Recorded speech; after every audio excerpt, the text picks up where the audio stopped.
Je suis Fabrice Robu, je suis le directeur des partenariats pour le groupe Orisha.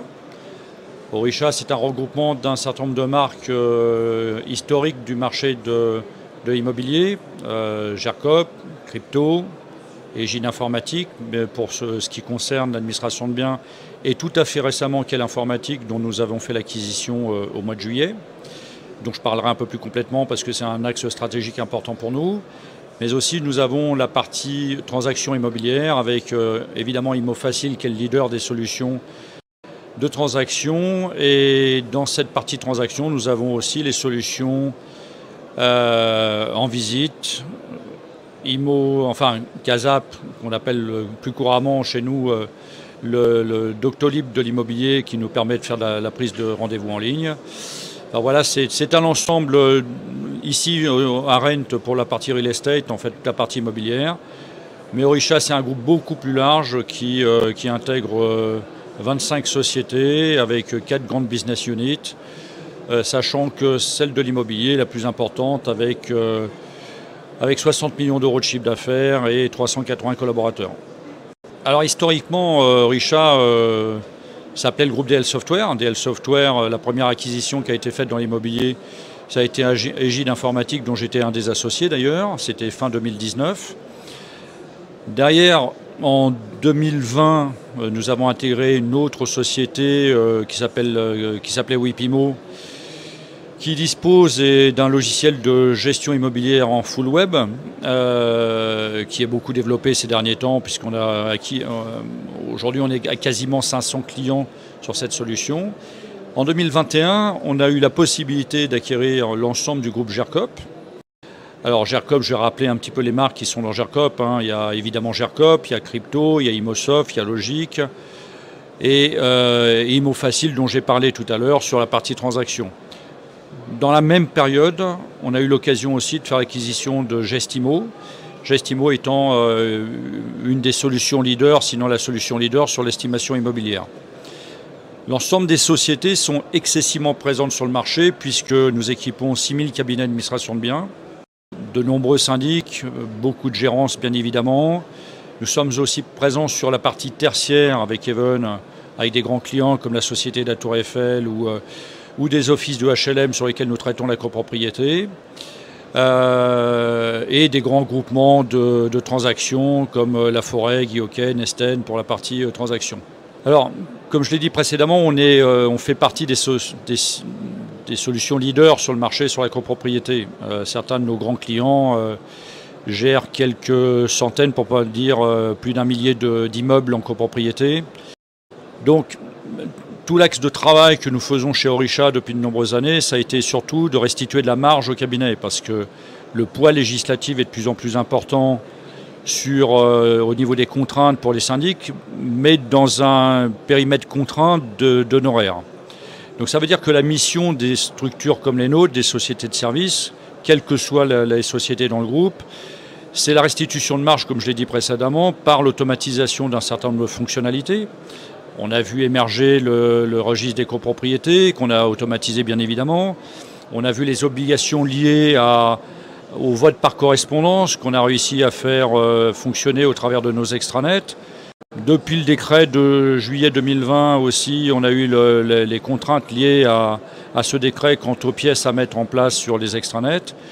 Tout ça, c'est notre mission que d'apporter des solutions et avec des futurs défis technologiques qui vont être en particulier la facture électronique qui a été reportée d'un an mais qui en 2025 va nous contraindre à mettre en place effectivement tous ces échanges B2B puisque les grands facturiers ne pourront pas faire autrement sur la copropriété en l'occurrence que de diffuser leurs factures au travers de ce qu'on appelle des PDP qui vont être les prestataires qui seront l'interface entre le fournisseur et le client. La digitalisation, l'arrivée de la facturation électronique, toutes les contraintes légales nous amènent, nous, à revoir nos modèles techniques. Alors, on parle beaucoup d'intelligence artificielle sans vraiment comprendre ce que c'est.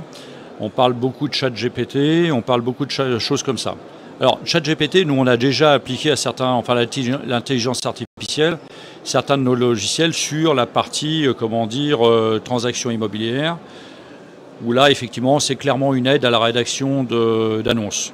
Sur les métiers du syndic et de la gérance, c'est un petit peu différent. Alors déjà, on fait très attention à la propriété des données et à la sécurité des données, parce que mettre toute sa vie sur ChatGPT, ça revêt quand même un petit poil de risque, hein, faut pas l'oublier. On maîtrise ces technologies, hein, il n'y a pas de problème. Comme j'ai dit précédemment, on est un grand groupe de sociétés de services. On fait aussi bien du syndic que les caisses enregistreuses de Decathlon, sur lesquelles ce sont des logiciels Orisha. Donc on sait ce qu'est l'intelligence artificielle. Maintenant, il ne faut pas en avoir une utilisation détournée, il ne faut pas en avoir une utilisation non maîtrisée.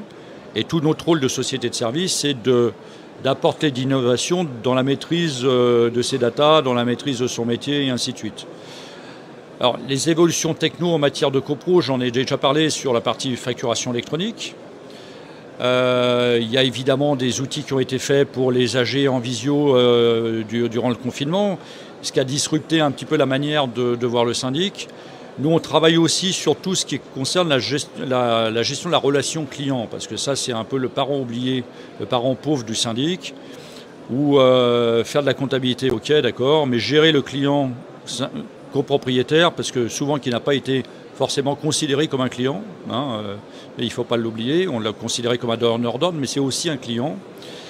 Et l'agilité du syndic vis-à-vis de ses clients que sont les copropriétaires, ça passe et ça passera par des outils de gestion de relations clients que nous développons aussi. On a par exemple Colimo dans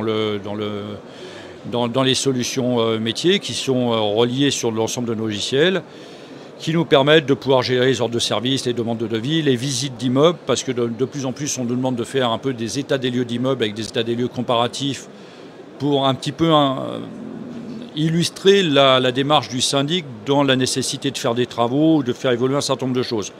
On a évidemment les défis qui sont liés au DPE, on a toutes ces choses-là.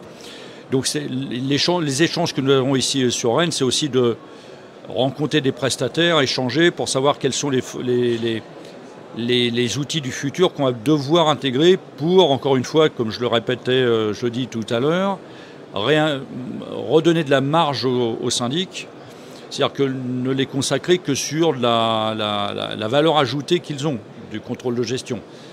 D'ailleurs, sur la facture électronique, ça pose évidemment question, puisque l'acte de saisie de facture, qui était quand même un point important dans les cabinets, va potentiellement disparaître à 90% avec la facture électronique.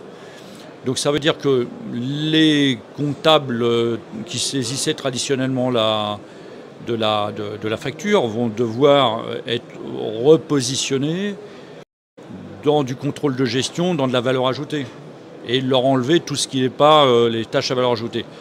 Tout ce qu'on développe dans le groupe vise à enlever toutes les tâches qui ne sont pas à valeur ajoutée, amener de la productivité pour que potentiellement le cabinet puisse intégrer plus d'immeubles sans pour autant faire exploser sa masse salariale.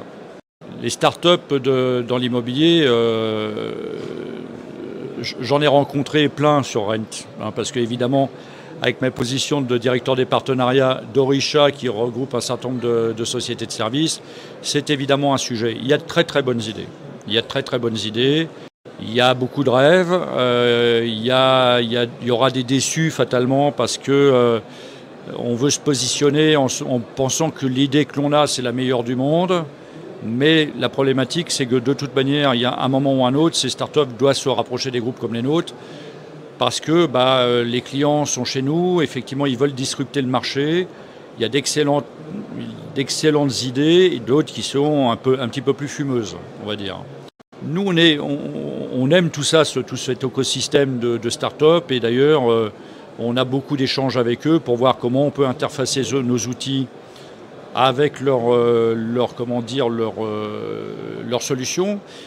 L'analyse qu'on doit faire obligatoirement par rapport à la responsabilité que nous avons vis-à-vis de nos clients, c'est voir si cette solution ne va pas disparaître dans 1 mois, 6 mois, 2 ans, un an. Bon, voilà. Donc se pose immédiatement la question de savoir si cette solution va être durable, si on ne devrait pas plutôt l'intégrer dans un développement que nous faisons en interne. Et surtout, il ne faut pas que... J'ai vu une solution tout à l'heure, je ne vais pas la nommer, mais que ce ne soit pas en concurrence avec nos clients. C'est-à-dire qu'il y a des startups qui se positionnent dans ce marché de l'immobilier qui viennent en concurrence avec nos clients. C'est-à-dire que, comme j'ai dit tout à l'heure, moi je suis là pour restituer de la marge et faire en sorte que le revenu de nos clients soit préservé. Si j'agrée ou j'interface ou je mets dans mes solutions une solution qui va chercher du chiffre d'affaires chez nos propres clients, c'est un problème. C'est évidemment un problème. Maintenant, les sociétés comme nous ont évolué dans leur modèle. Avant, nous étions éditeurs de logiciels, c'est-à-dire qu'on voulait tout faire nous-mêmes, chez nous, dans nos solutions, et on est devenu éditeur intégrateur. On a pleinement conscience qu'on n'a pas la science infuse, on n'est pas omniscient, il y a des technologies que nous ne maîtrisons pas. Dès lors, si ces technologies sont maîtrisées par d'autres, avec des solutions à valeur ajoutée, on les intègre. Mais l'analyse est complexe, pour les raisons que j'ai évoquées précédemment. En conclusion, tout est Orisha maintenant. Donc sur la partie immobilière, c'est Orisha Real Estate. On est en train de restructurer nos offres parce qu'on a une nouvelle offre qui vient d'émerger par le biais d'un rachat qui est le syndic délégué, c'est-à-dire que aujourd'hui, par l'acquisition de Quelle Informatique, on a une solution maintenant pour mettons les gestionnaires qui veulent commencer l'activité sans pour autant immédiatement avoir les compétences comptables ou embaucher un comptable.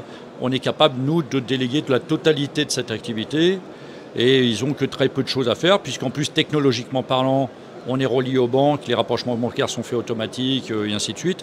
Et d'ailleurs, ce qui est important dans cette acquisition en particulier, c'est que les 2 ou 3 modules à valeur ajoutée qui sont dans cette solution vont être intégrés dans l'ensemble des solutions du groupe.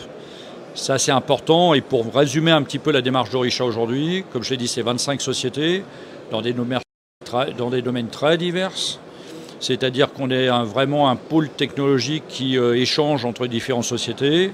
C'est-à-dire que quand une technologie arrive vers nous dans l'immobilier, on va peut-être chercher le savoir-faire dans le retail, dans celui qui fait les logiciels pour les bureaux de tabac ou d'autres solutions, parce qu'eux ont été peut-être confrontés avant nous à ces problématiques technologiques. Nous, on a peut-être été confrontés avant eux sur les problématiques technologiques. Donc, être dans cet écosystème Orisha nous permet aujourd'hui de ne pas être seul dans notre réflexion et d'être en capacité de trouver les meilleures solutions pour nos clients et au meilleur prix. Parce que le défaut de l'informatique, c'est que si on laisse passer notre côté geek en avant de côté fonctionnel, ça peut coûter très très cher, et pour la société de service et pour le client. Et notre but, c'est d'avoir les solutions les plus abordables et les plus technologiquement abordables, on va dire.